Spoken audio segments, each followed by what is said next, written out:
as guests of Senator Napoleon Harris, Will Davis, State Rep Will Davis, and who else? Evangelism of Grace, and State Rep Thaddeus Jones. Thank them for having us out so that we can share this information with you. I'm going to go over housekeeping items now instead of waiting until later.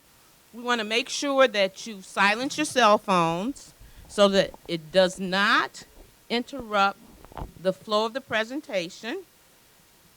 You got 2 index cards, right? These are for you to jot down your questions that you will have during the presentation. Once the presentation is over, we'll collect the cards from you. Our staff will collect the cards from you, and we will have the attorneys answer your questions. We, at the clerk's office, well, we have one attorney here, but we are not allowed to answer legal questions with regard to this.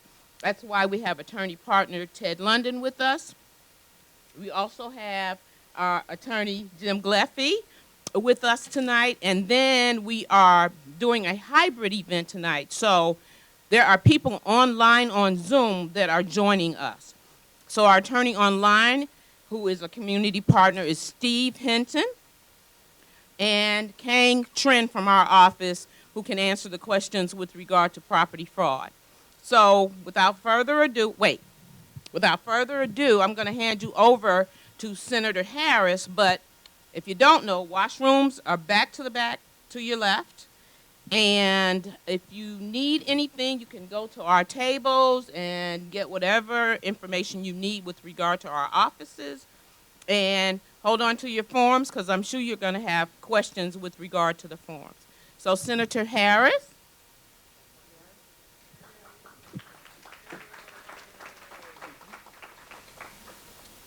Good evening. Welcome to the 15th District.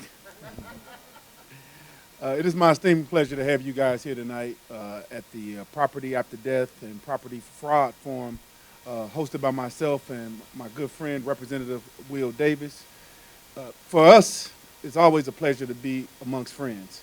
But more importantly, we like to, every time when we have information, we like to share the information with our constituents. And this is a great opportunity to learn about maybe some things that you didn't know, because, hey, I learn something new every day. And it's important that we have our partners with the Cook County government come out and assist us. And like they said, I am not an attorney. Representative Davis is not an attorney. We are lawmakers. However, when we get pertinent information and we have legal questions, we have attorneys in-house in the state house and the General Assembly, as well as our own personal attorneys. So as was mentioned, we have attorneys here tonight to answer any legal questions, but more importantly, it's an opportunity for you to learn as we learn as well and share information. So just want to say welcome and thank you guys for participating, because a lot of times we have a lot of forums and people don't take advantage of the information and opportunities until they really, really need it. So now it's important that we take advantage now so that we're in position so that when that time comes, we're in a better informative space to be able to help our loved ones push forward. So at this time, I'm going to turn it over to my partner, Representative Will Davis. Good evening, everyone.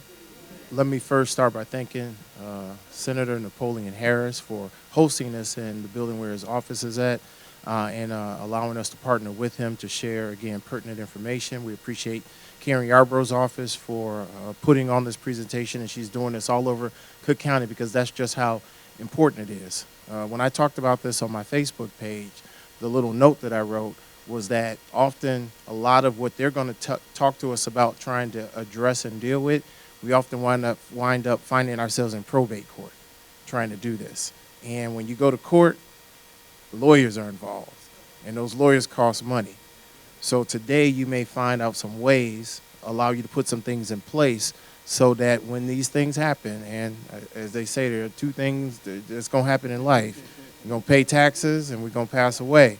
So if you're about really taking care of your family, creating the fighting and infighting, here's an opportunity to put some things in place so that when that unfortunate time happens for us, everything is taken care of. You've already said who's going to get what and who's going to control what, but without having to do it in probate court. So again, we appreciate the opportunity to share pertinent information with you, and we really, really appreciate you coming out today and being a part of this presentation. Thank you very much. Thank you, Senator.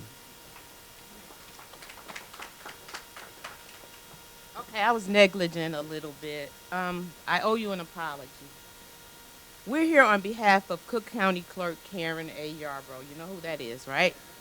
And she is very passionate about this program. That's why we go all over the county to bring the information to you. The old adage is people perish because of lack of knowledge. So we want you to be knowledgeable of those things that are available to you while you're living, so that after you pass away, you don't have to worry about it, right? So my name is Robin Staggers, and I'm Clerk Yarbrough's community affairs person. And we schedule these events all over Cook County, sometimes 1 or 2 a week. And we're just glad that we can bring it to you. And we hope that you get some great information from what you're being presented. And if you have any questions, we're here to answer. Hello and welcome. I'm Karen Yarbrough, your Cook County Clerk. Thank you for joining us for this presentation on property fraud and managing your property after death. The Cook County Clerk's Office is one of the largest consolidated clerk's offices in the entire nation. In addition to functioning as the chief election authority for suburban Cook County, we maintain birth, marriage, and death records, and we assist property owners in redeeming delinquent taxes. We also have a recording operations division that records and stores land records and other official documents, which includes deeds, transfer on death instruments, and real estate documents. Now, nobody wants to talk about death or end-of-life planning, but it's a critical issue when it comes to managing your assets to protect your family and your loved ones. And we all need to be aware of the threat of property fraud and how we can guard against this type of financial crime. At the Cook County Clerk's Office, we are here to serve, and we hope that this information you received today will be helpful on these important issues that impact all of our daily lives. Now, I'd like to introduce you to my trusty assistant who will guide us through this presentation. Thank you, Madam Clerk. Before we begin our discussion, we want to let you know that we will have volunteer attorneys available at the end of the presentation who can answer your questions about the topics we will be covering. If you are joining our program via Zoom and have questions that come up during the presentation, simply type your question in the Q&A section through your Zoom link, and the attorneys will respond accordingly.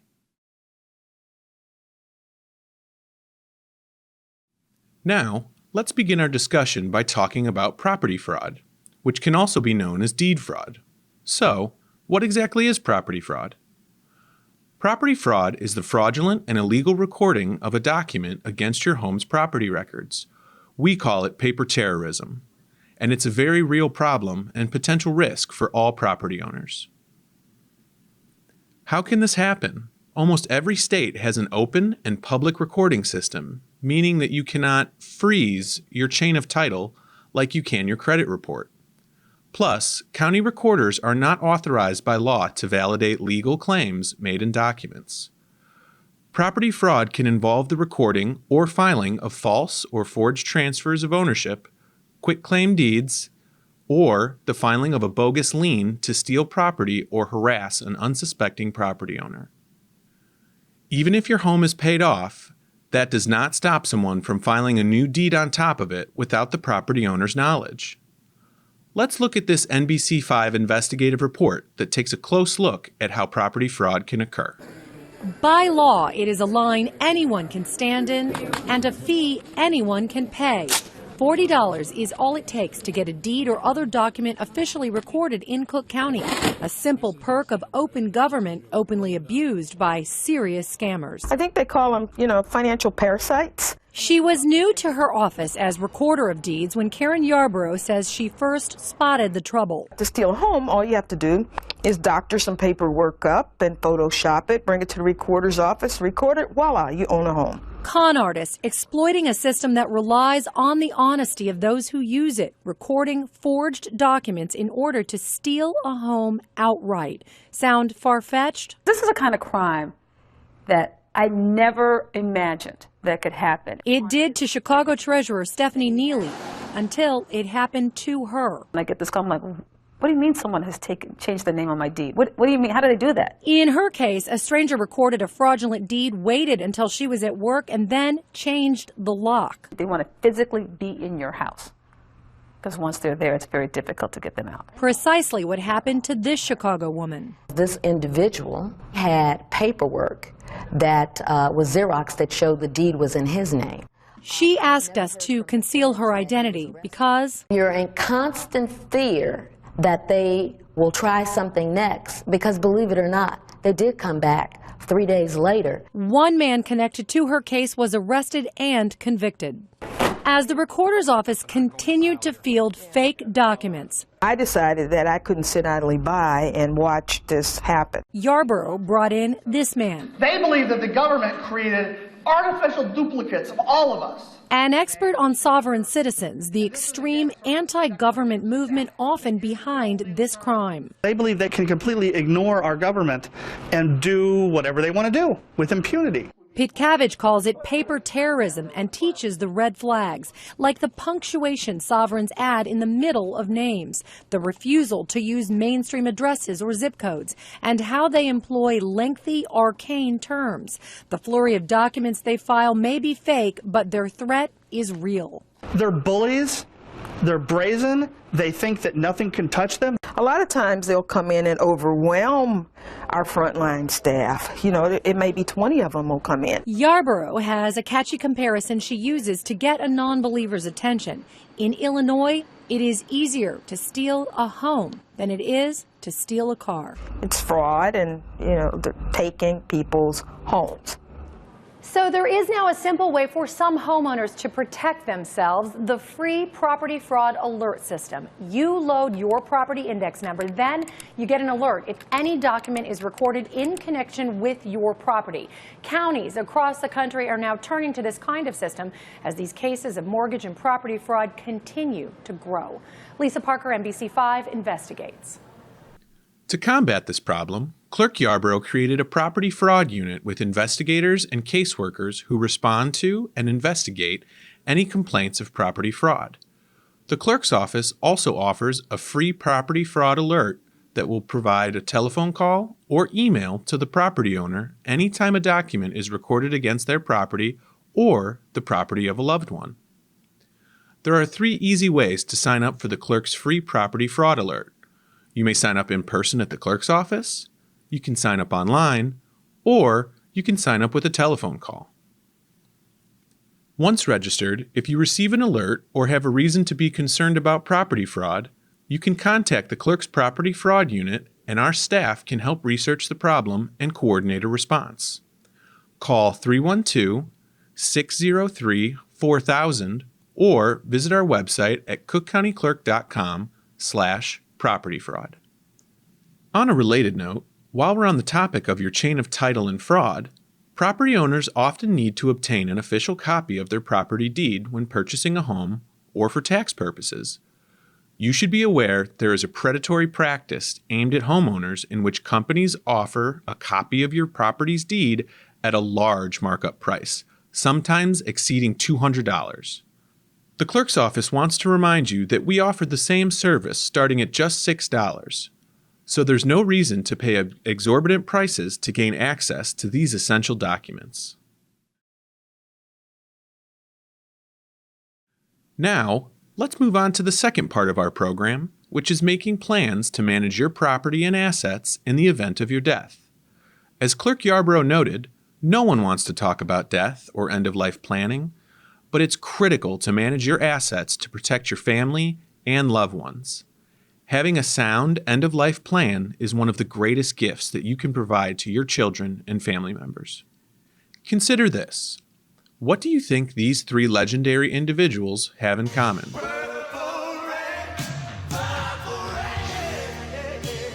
Prince,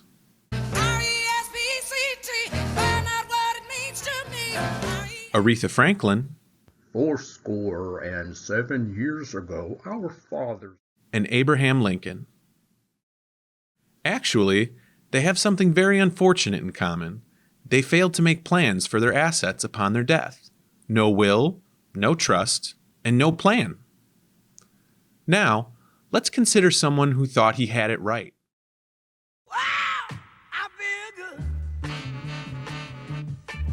Music legend James Brown, the godfather of soul. When he passed away in 2006, Brown's estate was worth an estimated $90 million. When he died, Brown left behind a plan for most of his estate to pay for scholarships for children in need in South Carolina, the state where he was born. But that will was challenged by family members after his death, resulting in more than 12 lawsuits. It took more than a decade of litigation before Mr. Brown's assets were designated as he had intended. So how do you get it right when it comes to your property after death? The best advice is to consult an attorney or estate planning professional to provide you with advice for your specific circumstances. But you should also know that under Illinois law, you can transfer your home, your car, or your bank account to a loved one without a will or a trust, and without having to pay any fees or court costs. Here are the details on how to transfer your property. First, a transfer on death instrument. The clerk's office has a free document on our website known as a transfer on death instrument. We call it a TODI. You can also obtain this document at no cost from any attorney or legal aid organization. The form should be completed and notarized and then recorded at the clerk's office in our recording operations division. The transfer on death instrument will then be recorded on your property's chain of title, and, upon your death, the person designated to receive your property can do so after completing the required forms. Please note that the clerk's office cannot assist you in the preparation of a transfer on death instrument or any legal document. We do not provide legal advice to customers. Next, let's discuss a payable on death instrument. You can transfer the funds from your local bank account in a similar way. Utilizing a tool known as payable on death instrument, a person can transfer assets in a bank account to the beneficiary of their choosing after death. A payable on death instrument can be obtained and used at most financial institutions for checking and savings accounts, as well as certificates of deposits, CDs, money markets, and savings bonds. Even if you have completed a payable on death instrument, the account holder has full control of their funds in the account until the time of their death. When the account holder passes, the beneficiary can claim specified assets directly from the financial institution without having to wait for probate court proceedings. Finally, let's discuss a beneficiary affidavit. There is also a mechanism to transfer your car to a designated beneficiary. A vehicle owner may change, add, or remove a beneficiary on the title of their car by completing a free beneficiary affidavit through the Illinois Secretary of State's office. To obtain this beneficiary affidavit, go to the Illinois Secretary of State website at www.ilsos.gov. Keep in mind that if money is still owed on your home or vehicle at the time of your death, your beneficiary will be responsible for the mortgage and payments moving forward. On behalf of Clerk Karen Yarborough, we hope that you have found this presentation useful. The clerk's office is your first line of defense against property fraud, so we hope that you will take this opportunity to sign up for our free property fraud alert if you have not already done so. Managing your property and your assets in the event of your death is also critical to protecting your family and your assets, and to ensure that your wishes are carried out after your death. A copy of this presentation is available on the clerk's website if you would like to review it again or share with a friend or family member. Please visit www.cookcountyclerk.com/PAD resources to review the presentation. Now let's ask the volunteer attorneys who are joining us to introduce themselves, and we will open up our presentation for your questions. We're going to collect the index cards now. If you have any questions, please jot your questions down on the index cards, and our staff will collect them so that they can be given to our attorneys to be answered. Those of you online, please jot your questions in the chat, and the attorneys who are online, Attorney Hinton and Attorney Kang Trin, will answer those questions for you. We will also field some of those questions here from online so that the people who are in person get the benefit of those questions and those answers. Is that good? That's good. Good. So how many of you found out some stuff you didn't know about? That's great. That's why we're out here. So thank you so much for coming. We got a lot of information to share, and our attorneys have so much to offer you with their answers. So please listen up. Make sure that you take notes. If you need additional answers from our attorneys, they're here for you. We also, I forgot that we have Legal Aid Chicago in the back. So they're here and they can provide free legal services to you. So see them also after the presentation. Barbara Servin is here from Legal Aid, and at the end of the Q&A, I'll have her come up and make some comments. Okay? Tell me something before our attorneys start. How many here are veterans? Oh, okay. Our Veteran Services Director is here. And we offer free veteran services in our office. You can register your DD-214 in our office for free. And you can also sign up to get a free veterans discount card tonight. And Brian will take your picture, send you the card, and you can use it at over 150 vendors that we partner with. Okay? Two more things, and then I'll turn it over to the attorneys. Veterans can sign up to work with us on Veterans Day. Not on Veterans Day, on Election Day, sorry. So they can get paid to be polling place technicians and earn $365 for the day, or they can be election judges and get paid $200 for the day. So anybody else who's not a veteran, you can also sign up for those same positions through our office. So you can get the flyer at our table before you leave, and if you have any questions, please see us. So I'm going to turn it over to our attorneys at this time. Thank you, Robin. And thank you, everyone, for coming today. This is our Property After Death seminar. My name is Jim Gleffy. I'm the Deputy Chief of Staff and Labor Counsel for Cook County Clerk Karen Yarbrough. Just a little bit about me. I was with the clerk back when she was the recorder. I was her general counsel, and then I became the Chief Deputy Recorder for a 2-year period when she was transitioning from recorder to clerk. And so I have a lot of experience in this area. And we also have our attorney here, Ted London. We've been working together on a lot of these presentations all throughout the county. I could tell you that he's a wealth of information, and I also think you're going to enjoy him a little bit too. He's a good sense of humor, which is important when we're talking about issues like this, I think. But before we get started, I do want to tell you about something that's new that's going on in our office. We now have a help desk staffed by attorneys that are there to present help to people that come into our office. We have them on the third Thursday of every month, and you do need to sign up in advance, so if you have any questions about that, we could get you that information on how you sign up for the program. But it's basically first come, first serve, and they're there from a 2-hour block period from 10 to 12 p.m. and then from 2 to 4 p.m. on the third Thursday of every month. And they generally handle simple issues like questions about your deed, how to do certain things, and then toadies as well. So, and I see there's a hand there. It's at 118 North Clark. So it's, I understand we're in the suburbs, but it is downtown Chicago in the county building. We're also very accessible. If you get a hold of our office, you know, we have staff that will be receptive to your questions and will answer. If there's something that you forget today to ask, or doesn't necessarily get answered 100%, we'll be able to follow up with you and make sure you get those answers. We want to make sure you get all the information that you've come here to get today. So, another question? My mother passed. She had a reverse mortgage.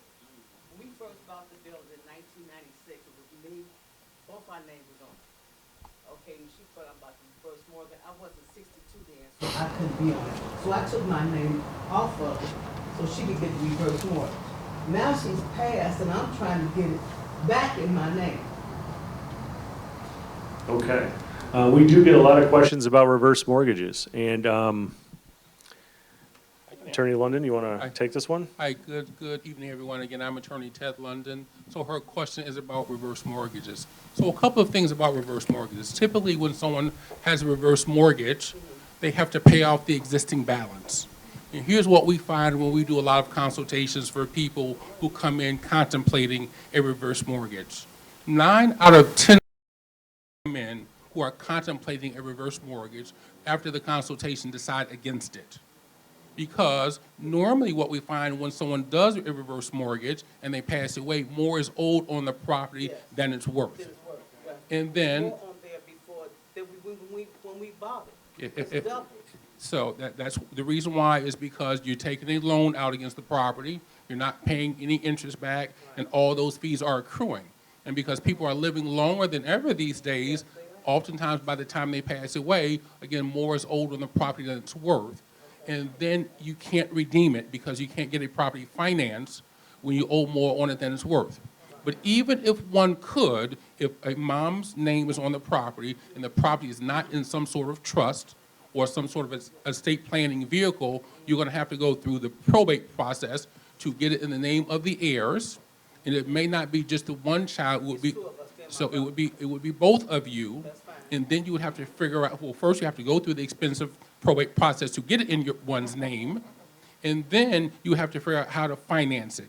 And the fact is, if more is owed on the property than it's worth, it's not going to be worth the expense to go through the probate process, and you're not going to be able to get a refinancing anyhow. So it is bad news.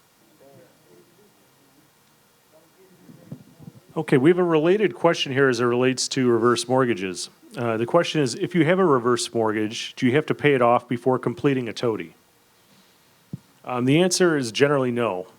Just like if you have a regular mortgage on your property, you don't need to pay it off before you could complete a TOTI. All a TOTI will do is upon your death, your beneficiaries would get the property that you're leaving to them. That doesn't mean that they're still responsible for making sure the mortgage gets paid, because if the mortgage doesn't get paid, the bank will take it. But with that said, you can still do a TOTI if you have a mortgage, either a reverse mortgage or just a conventional mortgage on your property. Attorney London, is there anything you want to add? Okay, I talked to an attorney, and we were trying, I'm just listening, I want to see what you say. We were trying to get a short sale. If we can get a short sale, I know I can't get it in my name because I was doing that first. But what do you think about that? Well, you're not going to be able to get a short sale. Her question is about a short sale. So a short sale occurs once a property goes typically into default, and then you try to sell the property for less than what is owed on it. So in your case, respectfully, you're not going to be able to get a short sale because your name is not on the deed. The mortgage company is not going to have any conversations with you about a short sale or any other information. Okay, because your name is not on the deed. You're not going to be able to do a short sale, period. Additionally, they would not allow a short sale to a family member, or whether it's you whose name was on the deed or not, or another family member. So, I'm sorry. Don't say it like this. You're supposed to give me some kind of hope. No, I have, ma'am, you have to have clear information. You have to have clear information. It's not. I didn't understand then, because if I knew what I knew now, I would have never took my name off. Well, But she lived a whole 20-something years longer. and so she got the value of the home. But had you even had your name on the home and with a reverse mortgage, typically it's still going to be more owed on the home than it's worth, typically by tens or if not sometimes hundreds of thousands of dollars, and you would still not be able to refinance it. Once a person typically gets a reverse mortgage, probably almost 10 times out of 10, the family members are not going to be able to redeem the home because there's just no equity in the home. The equity has been used up.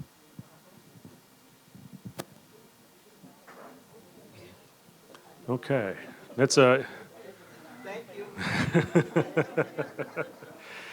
Okay, a good start. Okay, the next question we have, does a transfer on death instrument supersede a will? That's a very good question. So a good question because there's also, here's the thing about what that lady's question was too that begs me to address it. There's so many people get so much misinformation. There's so many people giving so much misinformation. And I have to say, you probably recognize my style already right now. I'm just a bottom line kind of guy. You need straight information. It is always not circus, rah-rah, cotton candy. Sometimes it is what it is. You have to know that so you know how to proceed. Because that lady can be in that house without any clear information. And one day they knock on the door and they say, ma'am, you have to go within 30 days. And she is bewildered. So she has to know, she has to start preparing for this because her situation looks dire. So the question was, will a toady transfer on death instrument supersede a will? The answer is yes. A toady will a transfer on death instrument will supersede a will. If there is a will and a toady, or even if there is a will in some sort of trust, the toady or the trust will trump the will. And that only relates to real estate. So a lot of times when people have wills, they also have things other than real estate discussed in the will. So there may be other assets listed in the will that'll still pass through the will. But in terms of your real estate, that's when the toady will trump the will. Let me, if I may address that as well. So let's be clear. We really have hundreds and not thousands of clients who have passed away. And when you pass away, your family is really only interested in one or two things. That's the home or the money. They're not interested in that 30-year-old Fox stove with the face still on it, okay? That my grandmother used to have. That used to scare the heck out of me when I was a little boy. They are not fighting over that. They're fighting over your home and your money. And the fact is, just to be clear, because a lot of people have a lot of misinformation about this, your coats and your dishes and your china cabinets and your microwaves, you don't need a will for those. Your gold watches, your wedding rings, and all those things. That is what's called personal property. The reality is personal property does not have to go through the probate process. They'll put the fur coat in their trunk, say they don't have it, and wear it to the service. That's what they do. Same thing with the gold. But those things don't really have to be probated. The primary things that have to go through the probate process is going to be your real estate and your financial accounts. One other thing, too, you individually can go through the probate process as well. So you have to have the documents to make sure that you're keeping yourself out of probate court in the event that someone ever needs to make decisions for you. And those documents would be power of attorneys. There are two of them. There's one for health care, one for business matters. Power of attorneys are a part of a comprehensive estate plan to keep primarily three things out of probate court: the home, individually you people, and the money. Those are the three primary things. Not so much the watches, rings, fur coats, dishes, microwaves. They don't even fight over the pictures. Okay, so. Okay. There's a question here.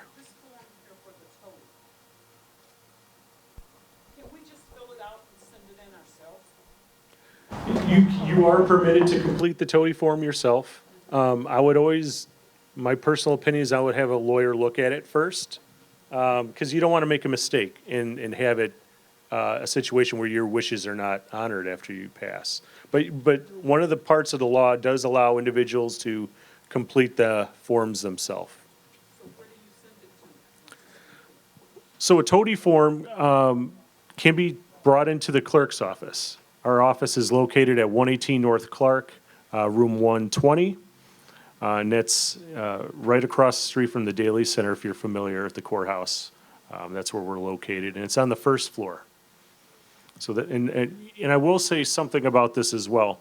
Clerk Yarbrough is very committed to this this transfer on death instrument form and in the help that it provides people.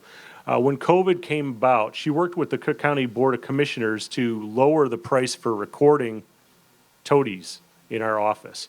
If it's a regular document, your document could be $98 or upwards of $100 to record, and that's set by law.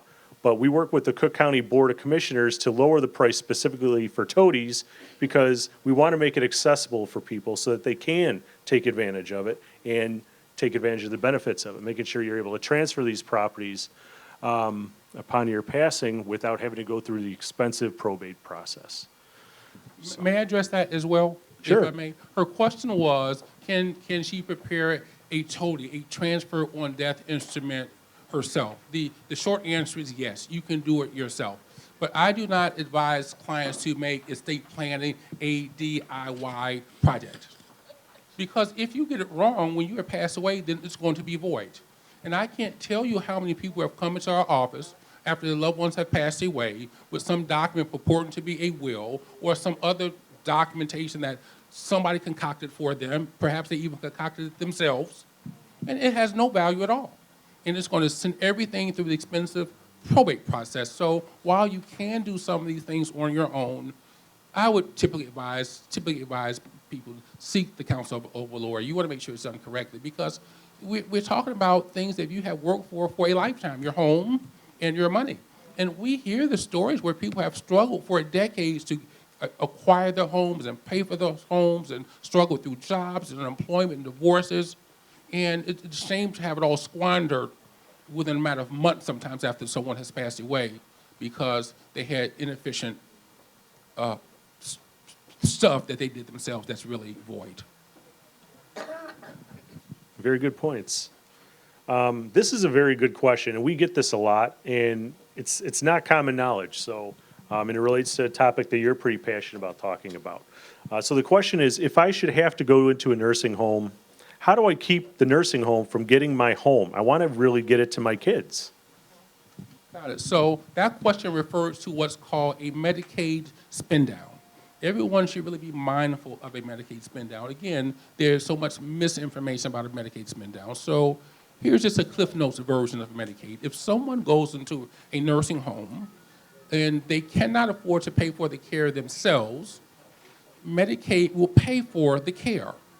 But before Medicaid pays for the care, they will get control of your home and your financial accounts to spend down your money before they start paying for the care. And so here's some good news. If you are married and one of you goes into a nursing home, Medicaid will allow you to keep $160,000 or so in the home. So if you're married, they will not take the home if one of you goes into a nursing home. If you're single and you go into a nursing home, if you can't afford to pay for the care yourself, Medicaid is going to come in.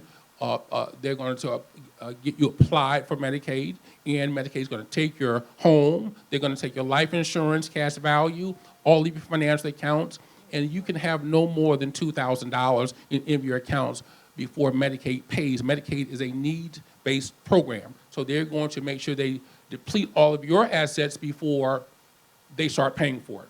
So the issue is, how do you protect yourself from what's called a Medicaid spin down? Well, you would have to transfer your home and your financial accounts out of your name 5 years before you would presumably need Medicaid. Okay? So I am absolutely categorically against transferring your home and your financial accounts out of your names.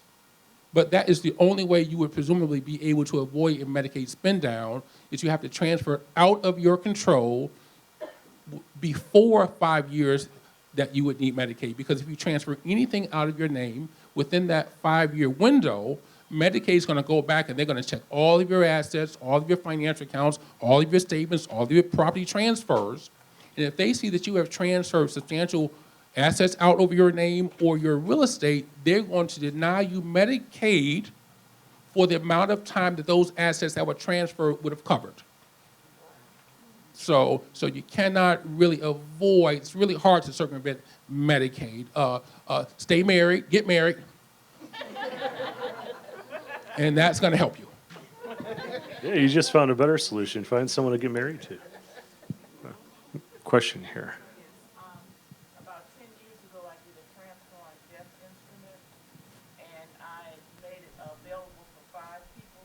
since then, I've outlived 2 of them, so there's only 3 that's left.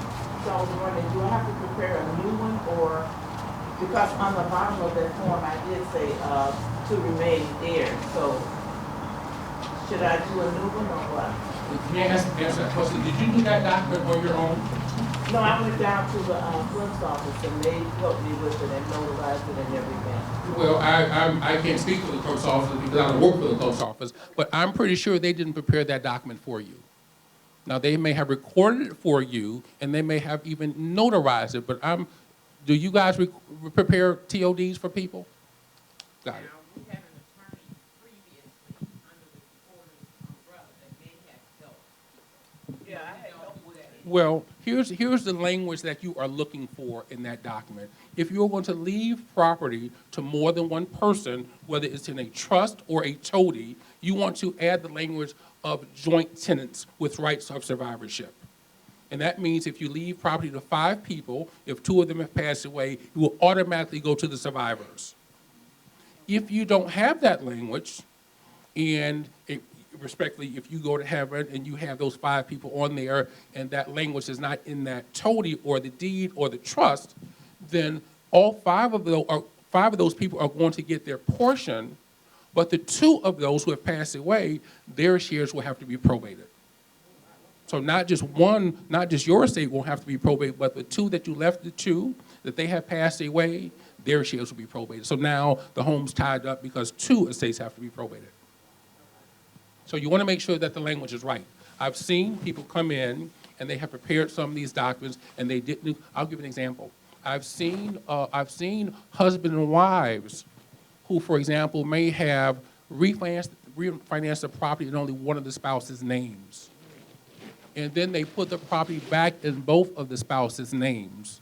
And they may have done it themselves. Now, I've seen sometimes even when the lawyers didn't do it this way, and they did not have the joint tenancy rights of survivorship language on the deed. And when one of them passes away, then the other half has to be probated. And if it's a blended family, now that half's children want to be entitled to that half of the property. It gets really messy, really complicated, really beneficial for the lawyers. So you want to make sure that you do these things right the first time, because if you don't, probate's a very lucrative area of law for lawyers. It's very lucrative. And so you really want to avoid it, and you can if you have good information and you don't procrastinate and get it done, because that's really one of the issues that most people have. They just procrastinate, and then time catches up. Was a question right there?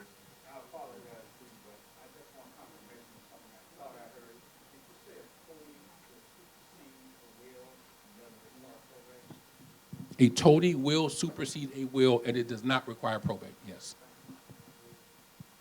Okay. The next question. What documents are required to process the giving of my mother's house to my son? Well, the question is, how can you give your mother's house to your son? I don't know if mom's still living, if she's passed away. If mom has passed away, then no one can give mom's house to anybody, because that house now has to go through the probate process, and it's going to go to all of mom's heirs, possibly half to mom's husband, all of her biological children, if there's no husband, to all the biological children. So that's another common misperception, that one of the kids think they're going to get control of the house and then do what they want with it. That's not going to happen unless you set it up that way. So in your case, respectfully, it sounds like however many children mom has, the house must be probated, and it's going to go to all of her biological children, and then they will own it together. And then once you go through the process to get it in all of their names, then they will decide who's going to be entitled to the house. How do you keep it out of probate? Well, there are a number of ways. Good question. Glad someone finally asked that. Well, one way is with a TODI. You can do a transfer on death instrument. Again, that's an instrument that a clerk's office provides that allows you to name who's going to get the property after you. That is one way. That is, respectfully, as a practicing lawyer, that is not my favorite way. Normally, I suggest people that use TODIs when they have reverse mortgages, just like the lady, because I don't want them to pay the full cost of a trust, because you're probably not going to be able to redeem it. Or if there's very little equity in the home. But for me, typically there's a lot of equity in the home, half the equity in the home's paid for. I like some other vehicles because they offer more protections. Typically a land trust, Some of you may need a living trust, but typically for homes that are paid for, a lot of equity in the home, I prefer some sort of trust over a TODI. But TODIs are effective if you still have, no mortgage on your home. But some of the other vehicles offer just more protections. Okay. The next question. My husband passed on April 18, 2022. Our home is in his name. We are legally married for 9 years, and we have 2 sons ages 26 and 21. My name isn't on the deed or the mortgage. However, I am up to date on the mortgage. My question is, how can I go about getting my name on the deed? Also, there was no will. Who wants to answer that? You answered it. It has to go through the probate process. And the way that is, a spouse will get half, and the biological children will get the other half. Even if he had other children from a previous marriage or relationship, they're going to be involved as well. And that's when it gets messy, okay? Because sometimes that spouse wants to remain in the home, but those other children may not be her biological children, but they have an interest, and they want their money. So you have to either be prepared to buy them out or deal with them. And sometimes that's a headache and messy. So again, there's no getting around it. If your spouse's name is not on the deed, you have to go through a process to get it on the deed. And again, all of the spouse's biological children will be entitled to half of it. So you ladies, you have to make sure you're on these deeds with these men. You ladies should be going, let me see the deed. No gravy and onions without seeing the deed tonight, okay? Let's see these deeds. And just another shameless pitch for the office is if you have any questions or if you need help figuring out where your deed is or who was on the deed, you could always call our office. The property fraud unit, they do more than just investigate fraud. They also help with questions about chains of title. And the phone number to reach our property fraud unit is 312-603-4000. That's 312-603-4000. We have investigators on staff and an attorney that works in the property fraud unit, and they're very helpful and dedicated to the cause. So feel free to give us a call, and we'll be happy to help. Okay. I think she has one question, Jack. Oh, question here. I had a question. If you got remarried and you had your house before you got married, and it's paid for, and I wanted to go to my grandchild, would they wouldn't, he couldn't take it to court to probate, could he? You know, the lady right here just said what my mother used to say. Well, here's the bottom line, respectfully. If you own a home, and you know what, and this is an issue for you ladies because you ladies own homes. And sometimes you meet men and you know, okay, got it. And so the bottom line is, if you own a home and it's paid for, you're married, if you don't have estate planning, your husband's gonna get half of that home, period. He's gonna get half of that home, and then your biological children will get the other half. So there's no way you're gonna be able to circumvent that. And we see these cases with sometimes, it happens with men and women, but I'm thinking about a number of cases where the man's wife passed away, and they may have been married for 30 or 40 years. Wife passes away, man gets remarried. They have a couple of properties, multiple properties. Properties are paid for. He didn't have any estate planning. They may have been married 3 or 4 years, and then that second wife gets half of everything. And those children from that first marriage, they are livid.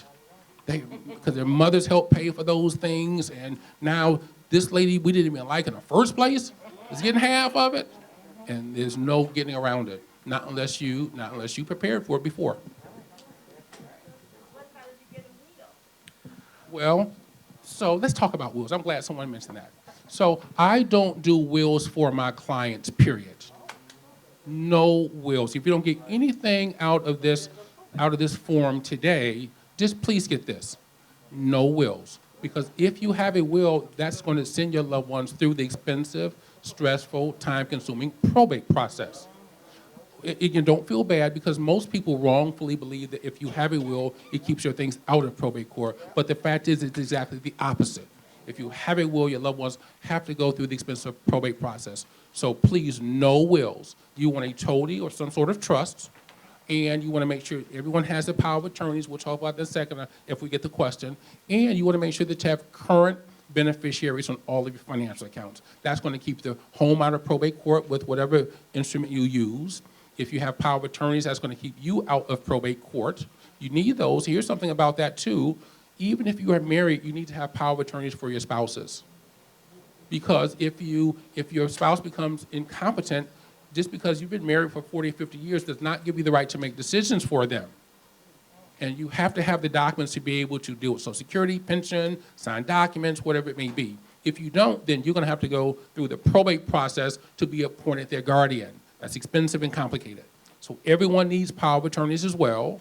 And then you want to make sure that you have current beneficiaries on all of your accounts. And I say current because I had a situation not long ago where the lady's husband passed away. He was young, 48, 49 years old, passed away at work unexpectedly.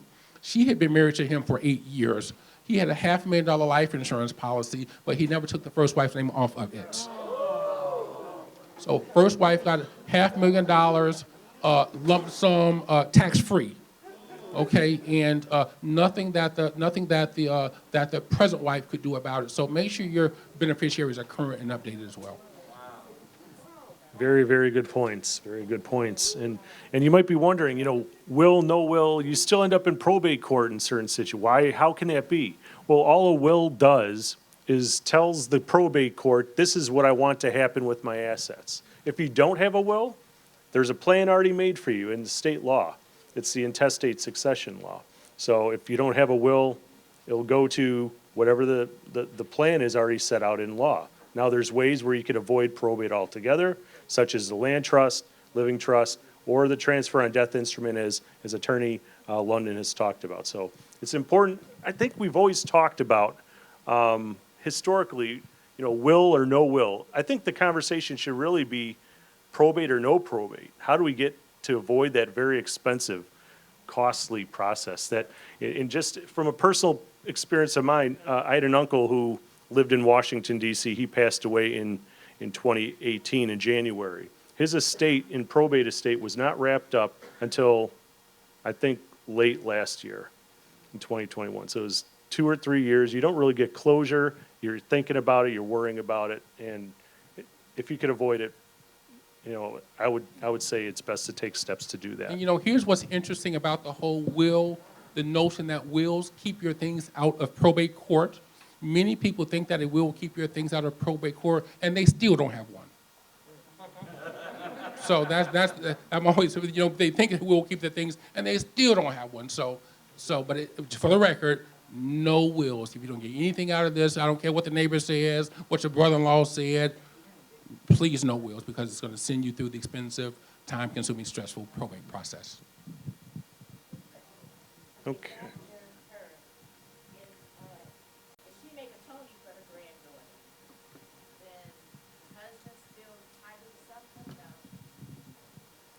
No, I think the toady would govern in that situation. Although I think there are some laws about the renunciation. If you can't necessarily disinherit your spouse. If he lives in the home, he may need to sign it. He doesn't live in it, then yes, then you can do whatever estate planning you need to without having him to sign it. But if you're married and you own the home in your own name, and if your spouse lives in it, they actually have to sign the document waiving their interest.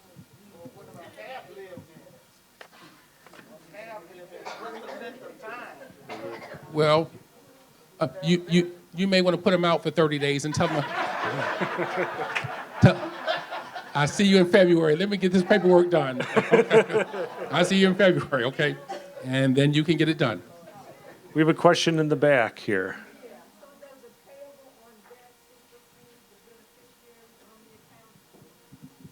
So those are one and the same, actually. Payable on death and beneficiaries on accounts, life insurance, annuities, 401ks, Bank IRAs. accounts. Yeah, bank accounts. Those are all the same. You're naming who's going to get the money after the person passes away, and they're going to get it very easy without going through the probate process. So either one, they're one and the same. Yes. Yeah, a beneficiary is just the person who would get the property in a transfer on death account, or payable on death account, I mean. Question here.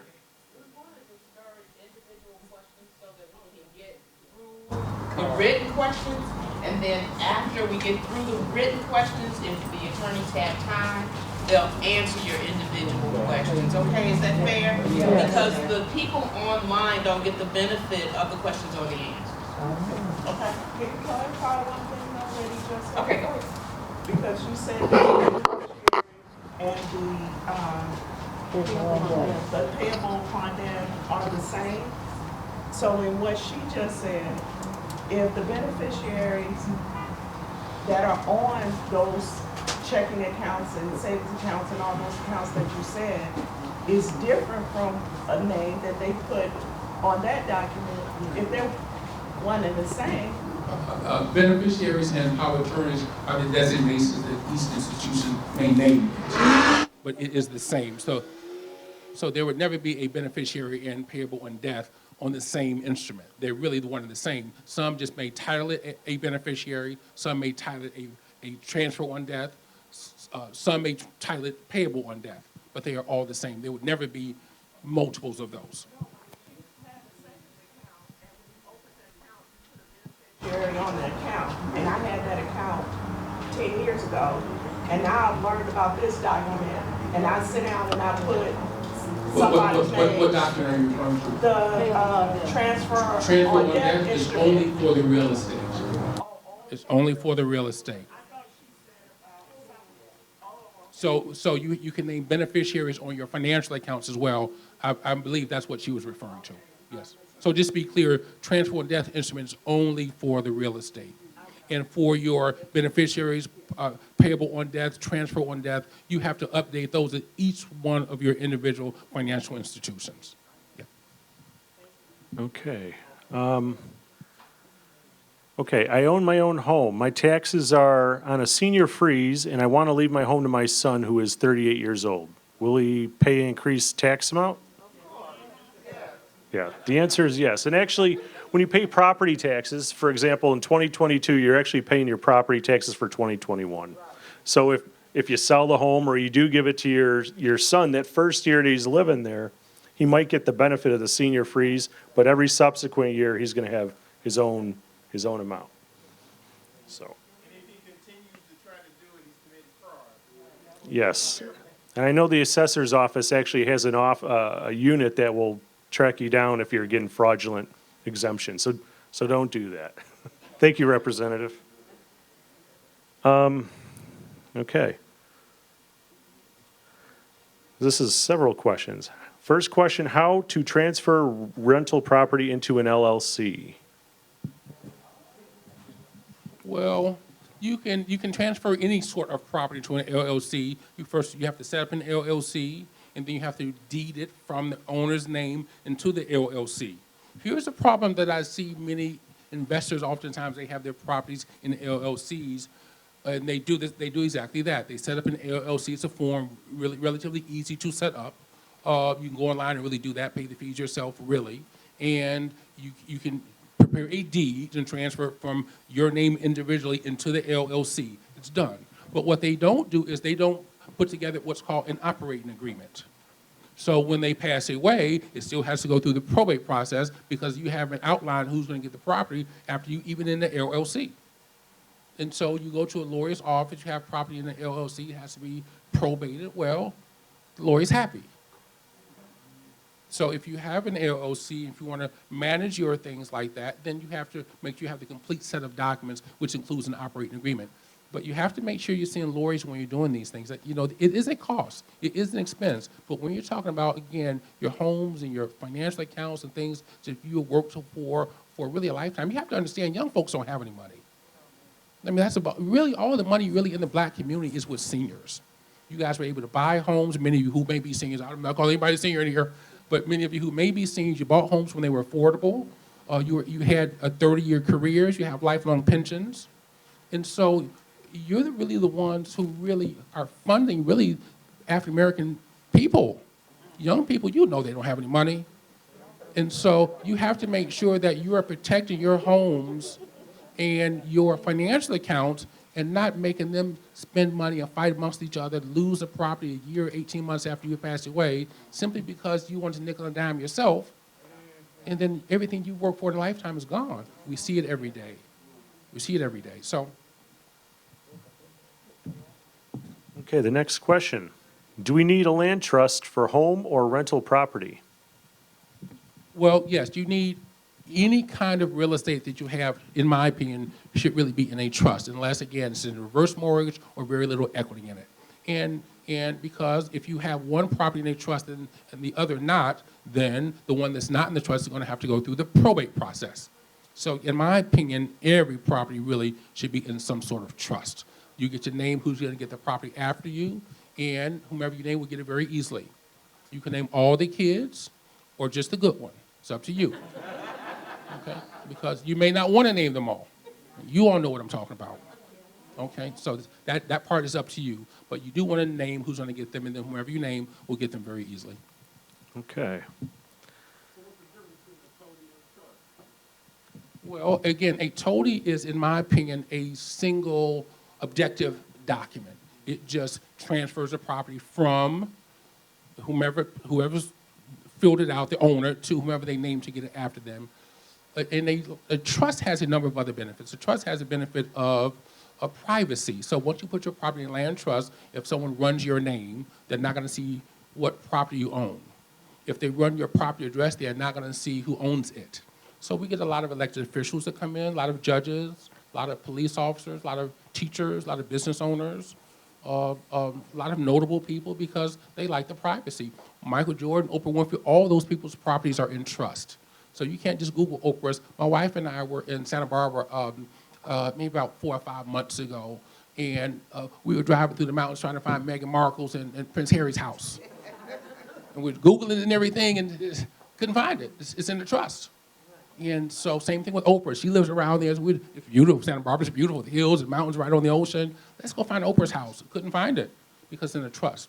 And so with any of you who have your properties in your names, we can just Google them, see where you live, see who owns it, see if you're currently in taxes, do it, just go all around your house and your backyard. It's all on public record.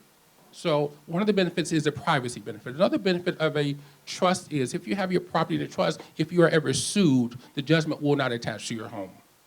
So if you have a property now, if you are ever sued, if that judgment is recorded, it automatically attaches to any property that you have in your name. If you have your property in a trust, if a judgment is recorded, then it will not attach to that property. I'll give you an example. I had one lady, her husband passed away, had 2 properties. One property was underwater, basically, so she didn't want to go on with it. So she came and put her primary residence in a trust, so when the foreclosure occurred on the property that she didn't want, and that judgment was recorded, it would not attach to her primary home. So those are the benefits of a trust. Keeps it out of probate court, privacy benefit, avoids judgments, as opposed to the toady is, it will keep it out of probate court. So there's some additional benefits to a trust. Okay. Next question is, parents own a 6 flat. How can I find out who is on the deed? You can always find it on our website, cookcountyclerk.com. It's in our recording operations division. You can search for all the property records. We have all the records online going back to 1985. Now, if the property was purchased before 1985, we have an archives division within our office that does the research in the old books and microfilm, and they'll be able to find out who the owner is. But a place to start, if you're not comfortable doing it on your own, give us a call. Call our property fraud unit, 312-603-4000, and we'll be able to help you out and find out who is the owner of the property. A next question. Do you update an existing trust created by another attorney? That's a good question. We do a lot of reviewing existing trust documents because people change. Circumstances change. People get married, they get divorced, people pass away, people have more grandchildren. And so, yes, if you have an existing trust, you can come from our office. We'll review it and see if it needs to be updated. So, yes. Okay. This is actually a good question here. What if none of the proposed beneficiaries want the home or income property? What do we do with that? Land bank or what? You know what? Sometimes we get clients that come in and they ask, what if none of our kids want the home? Well, who doesn't want $200,000? Who doesn't want $175,000? Who doesn't want $225,000? These properties are going up in value. And so, yes, they may not want to live in the properties. Many of the kids of the clients that we have who pass away, many of them live out of state. A lot of them live in Atlanta, Houston, or common cities, Vegas. And when the parents pass away, yeah, they get the homes and they sell them. And they pocket the $175,000, $225,000, $250,000, 2 flat, $275,000, 3 flat, $375,000, 6 flat, $800,000 is what 6 flats are going for these days. Yeah, they may not want the property, but they want the money. So please make sure that they're in a position to sell them, do whatever they want to do with them without, again, having to go through the probate process. Okay, next question. Upon death, a payable on death account goes to, you go to the bank with a death certificate. Then what do you do next? On a payable on death account, if you are named as the beneficiary of POD, because sometimes people think that they are and they aren't. So if you go to a bank with a death certificate and you are not named, or they're going to ask you, you're not named, they're going to ask you to leave, okay? And if you don't leave, they got ways of making you leave, okay? But if you are the named beneficiaries, you can go there with a death certificate and your ID, and they will give you your portion of the money right there on the spot, okay? And even if there are multiple named beneficiaries, you're only going to be able to collect your own. So you're not like you're going to be able to collect everybody else's and be the boss of their money. No, you'll just go get your own, and everyone can go get their own money. That's one of the benefits of naming multiple beneficiaries on your financial accounts, so one person doesn't get control of the money, and then they're lording over everyone else. So. Okay, I think this question was touched on before, but it's more specific. So the question is, I filled out a transfer on death instrument to my 2 brothers. One brother died. Do I need to fill out another transfer on death instrument? And I think the answer we heard before is it depends on how the beneficiaries are tasked with accepting the property after death. So if it's listed on there as joint tenants with the right of survivorship, then the 2 brothers would, you know, if they were both alive, both get 100% of the property. And if one dies in advance, then the remaining brother would get 100% of the property. But if it's tenants in common, then the heirs of each individual brother would have a claim on the property. So it depends on how that document reads. So make sure when you're completing the transfer on death instrument that you're doing it tenancy, joint tenancy with the right of survivorship. And if that's not how the document reads, you might want to do another TODI. It's worth having a consultation with a lawyer to go over it to make sure it's going to accomplish what you want to accomplish. It's worth it. Okay. This question comes to us from Todd G. My mother was a widow, but in her will, it says that myself and my brother were omitted, even though she never got divorced. So I think the question is, I wasn't in the will. What happens? Well, I would probably need more information to answer that question, but typically if someone is not in a will, primarily if it's children, the fact is you can challenge a will. You can challenge the validity of a will. And there's a couple of grounds that you can use to challenge the validity of the will. And then if the will was then invalidated, then as a child, you're going to be entitled to a portion of it.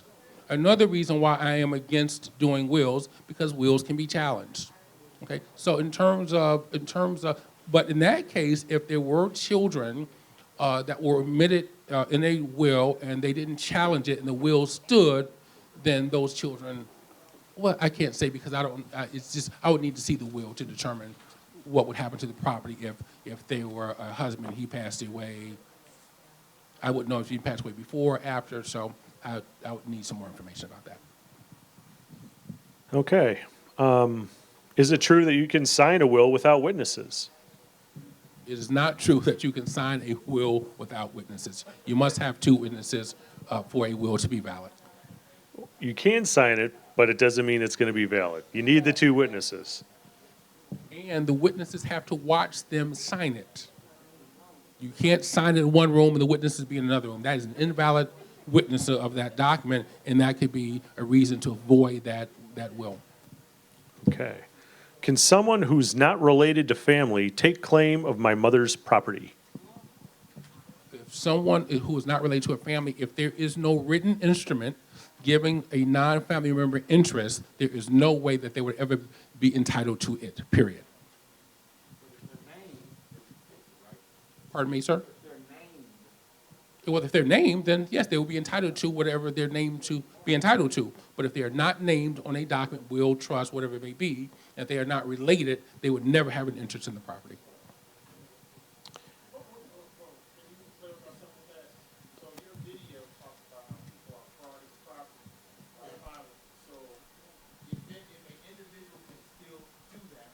No disparaging to the office. Sounds like his question is if that person is not related to the family and there's no transfer instruments that we're talking about, can someone still do that frauding stuff that you talked about in the video?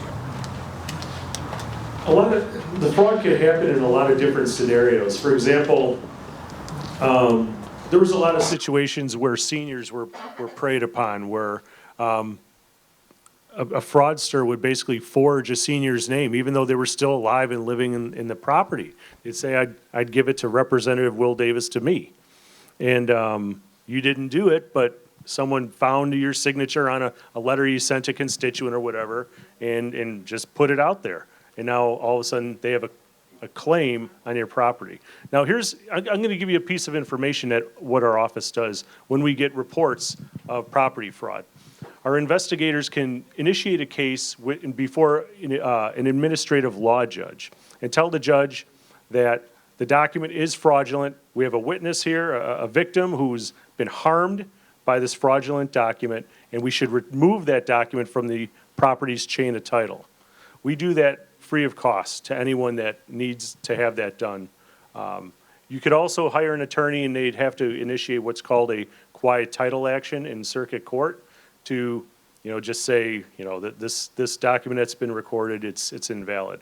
But so yes, you're bringing up a specific situation. If they're not on on a will or a trust, someone who's not related, how can they get, a share of the property or a claim? Well, fraud can happen in many different ways, and it could be a forgery and not necessarily a result of some document. Okay. We're running short on time, so I'm going to try and go a little rapid fire here. I'll save this one. What is the best method for leaving my granddaughter something but want to make sure her mother doesn't benefit? Not an uncommon question. People love their grandchildren. So if you want to leave minors money, even your real estate, you have to do it what's called a living trust, because you cannot leave minors as beneficiaries on financial accounts. They cannot collect it. So we do typically living trust for our clients who want to leave money to grandchildren, where we can set it up where they can get money after graduation, give them a certain amount for 4 or 5 years in college, some if they graduate, down the line, really whatever conditions that you would want to set that would entitle the child to the money, you can do that. But the bottom line is you would need a living trust to do that. Okay. Next question. If beneficiaries change, quote, some die, can the owner of the property file a new toady, and it's just a little, with just the remaining beneficiaries, I see. Is there a cost since it is a new toady? So you could always file a new toady that would supersede a previous toady. You could also revoke a toady that you did. So just because you record a toady doesn't mean it's necessarily set in stone forever. You could change it. And there is the cost would just simply be the cost of recording the document, unless you had an attorney prepare it. The attorney would probably charge you a small fee to prepare the document. But like I said, Clerk Yarborough worked with the Cook County Board to reduce the fee of recording a toady. It's $50. And so for $50, you could update your toady and record a new one if you feel like that is the best way of making sure your wishes are carried out. Next question.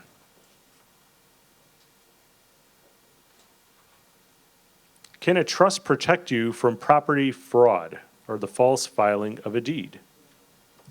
You know, a trust is a layer of protection. It is an additional layer of protection, particularly if you have it in land trust, because you have to have a trust deed and you have to have a number of other things. But the bottom line is, if a criminal wants to steal a property, they are ingenious. But there are layers that trusts do offer that sometimes would make a would-be thief choose another property.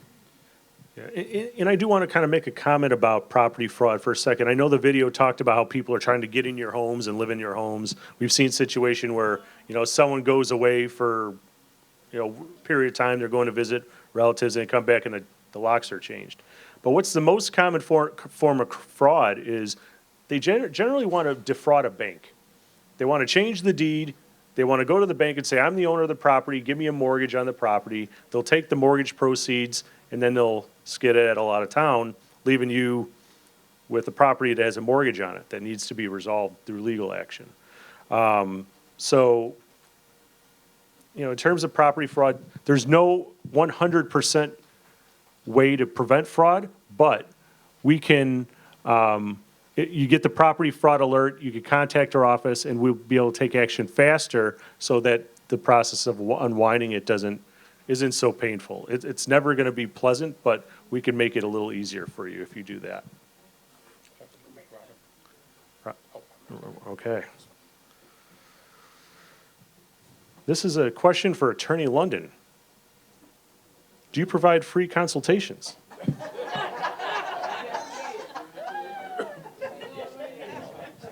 The short answer is no, we don't. Here's why. Because if we provided free consultations, we'd have a line around the block of people really not interested in doing business. But here's what we do. We answer a lot of questions over the phone. So if you have questions, you can always call our office. I spend a lot of time on the phone answering questions, so I'll do that. But to come in and have a consultation, no, we do have a small fee for that. Okay.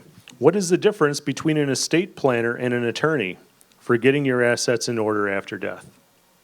Well, you may have folks who are doing estate plans who are not lawyers.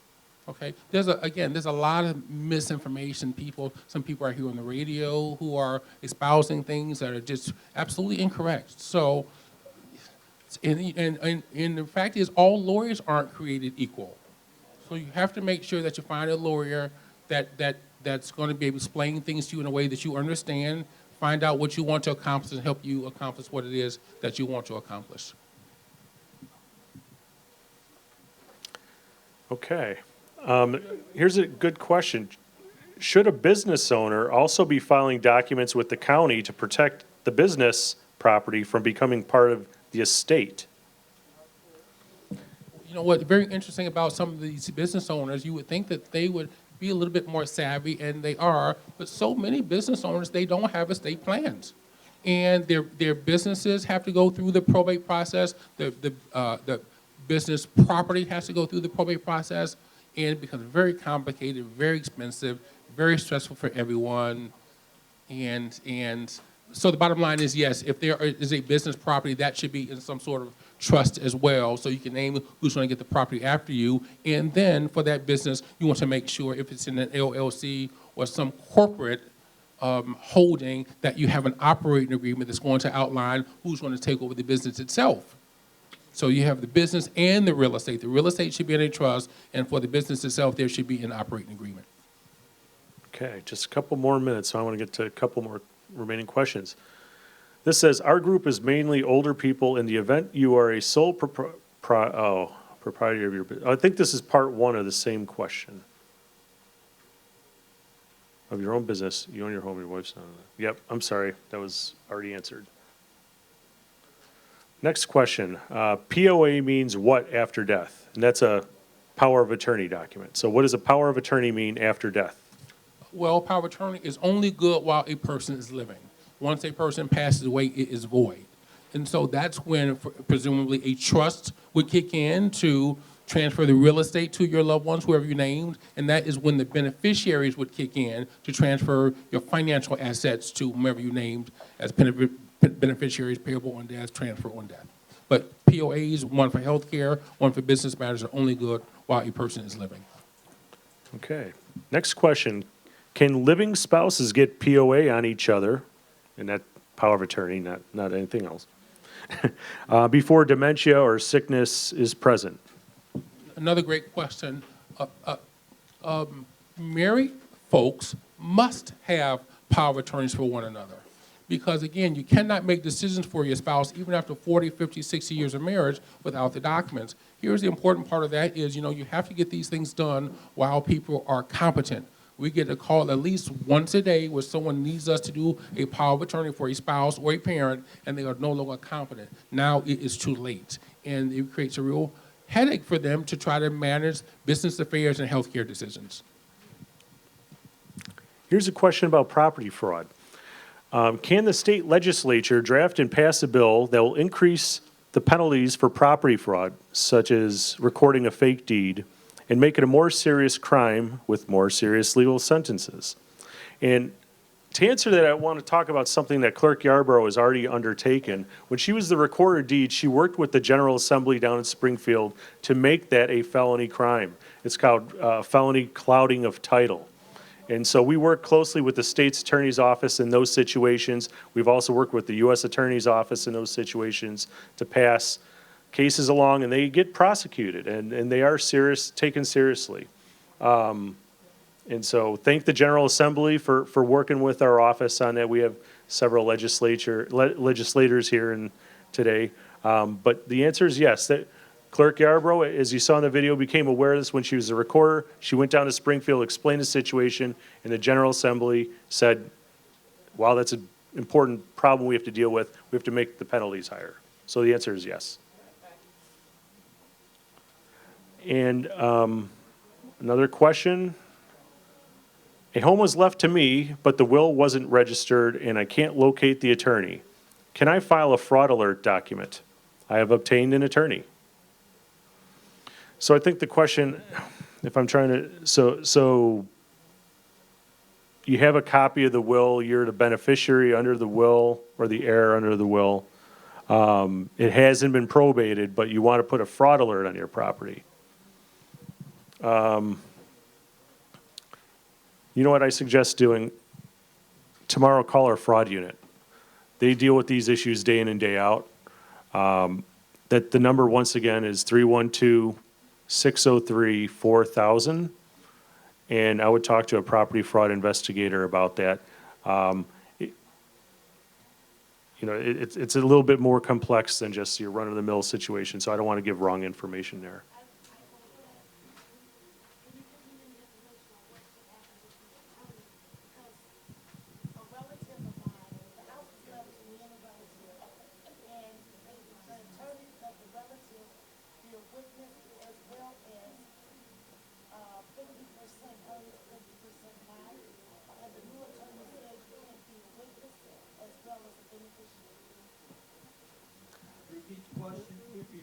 So it sounds, can you repeat it really quickly?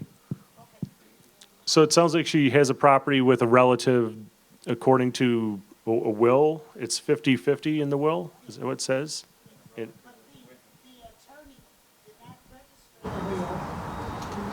to Texas, we found out, but we can't locate her. Now we had to, it's in probate, we had to hire another attorney. Okay. And your question was, I think. I personally have a professional practice that I don't answer questions when someone has other lawyers involved. They just have more information about it, and so just to give a thumbnail sketch of it, and you already have a lawyer that you've retained, you really have to get that information from the lawyer because they're just more familiar with the matter.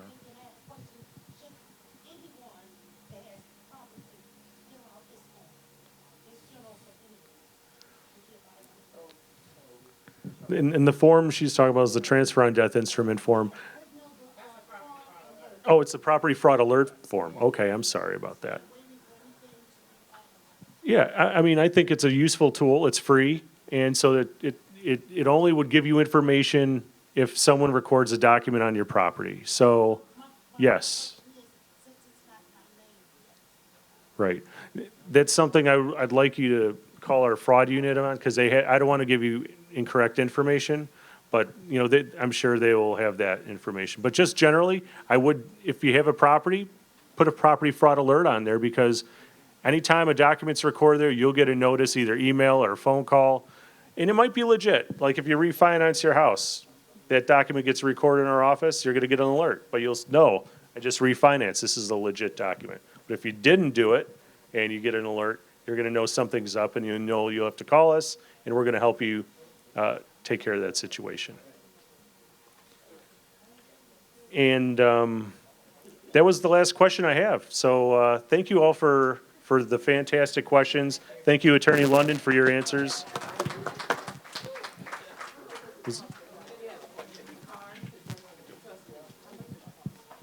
know what? I don't like to talk about fees because people are really private about what they pay for their services. But you can always call our office. We can give you one of these. If anyone needs one, if you have questions, you can always call our office. So please just call us. Yes. There's one question right here. So if your property sits on two pins, for the total, do you need to fill out two different totals, or can you combine it onto one? You could combine it onto one. I know the form only has a box for one, but you could just say "see attached" and put both of them on there in an attached sheet of paper.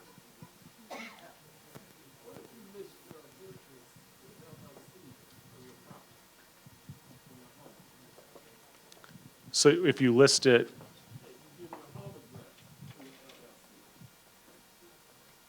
the question is, what do you do if Are you talking about as an estate planning tool, or you just have your LLC listed as a home address?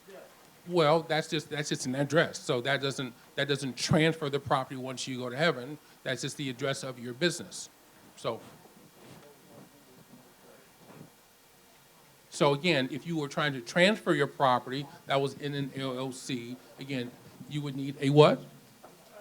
An operating agreement, or it being in some sort of trust, because you want the operating agreement to transfer the business to whoever you name, and then you would need a trust to transfer the real estate.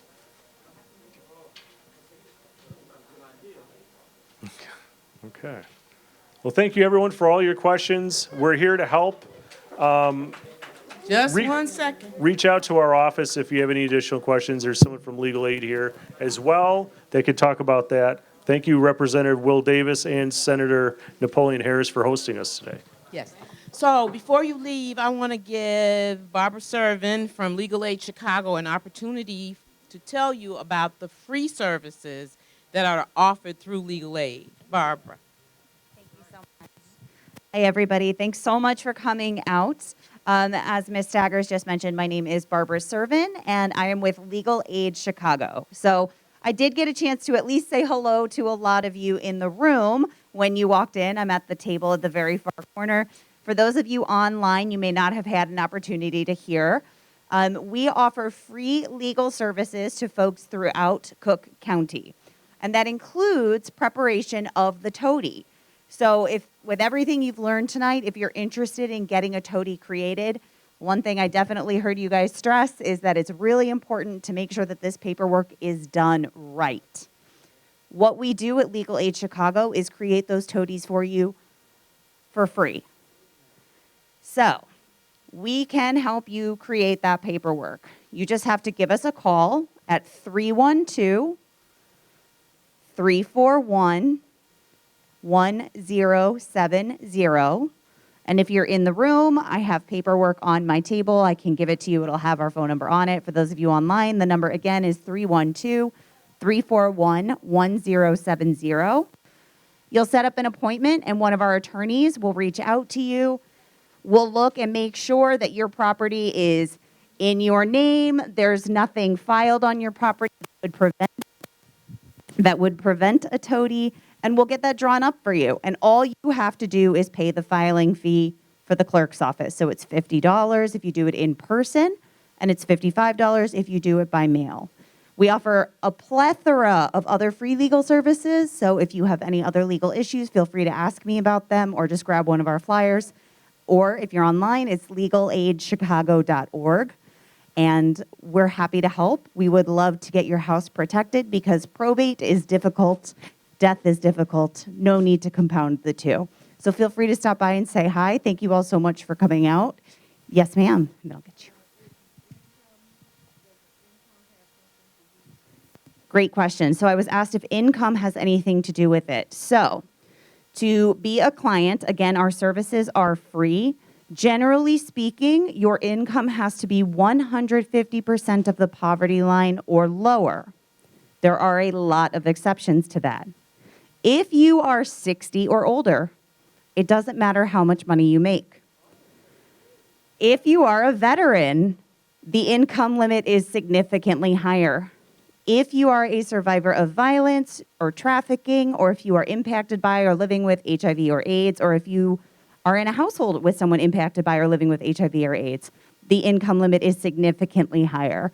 So if you're not sure if you qualify, just give us a call. The worst thing we can say is, you make too much money, which that's kind of a wonderful thing to hear. I know it can be frustrating, but if we're gonna say no, because you have too much money is a great reason to be told no. At the very least, we will give you brief advice and a referral to someone who can help you if you make too much. But if you're aged 60 or older, there is no income requirement. Hold on one second, I'll get to you next. This gentleman had a question.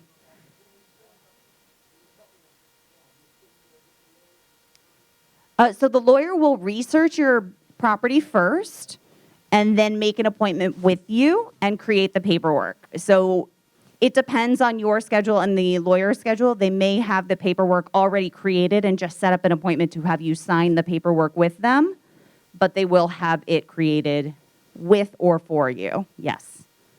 And yes, ma'am.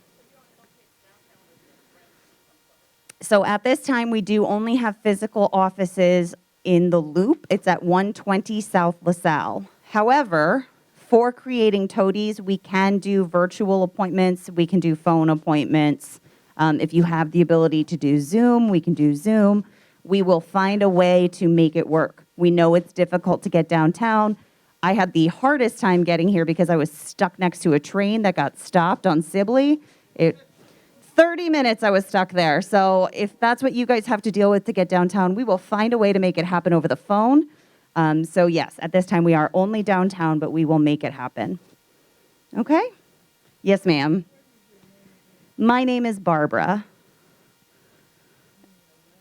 My last name is Servin, S-E-R-V as in Victor, E-N. And I work with the Pro Bono and Community Partnerships Department. I'm the Associate Director of Community Partnerships. Okay, thank you. Thank you, Barbara. Thank you to all of the attorneys who have appeared here to help answer your questions. You got some great information for free, right? Free, 1, 2, 3. We're glad about that. So take the information. Don't let it fall on deaf ears. Use what you've learned here. Share it with your friends and family. You got the property fraud alert form. You can fill it out here. You don't have to have your PIN number. We'll look up the PIN number. Just make sure when you take the form to our desk or to our table, you sign it and date it and show us some ID so we can make sure you're who you say you are. If there's anybody here who wants to have one of these forums in their community, you can contact me at the Cook County Clerk's office. And my number is 312-603-3974. All we ask is that you can have 50 people present at least and partner with your local elected official if possible. I want to thank the attorneys again, the attorneys online, those folks that joined us online. I want to thank State Rep Will Davis and Senator, where'd he go? Senator Harris, who have been gracious enough to have us here.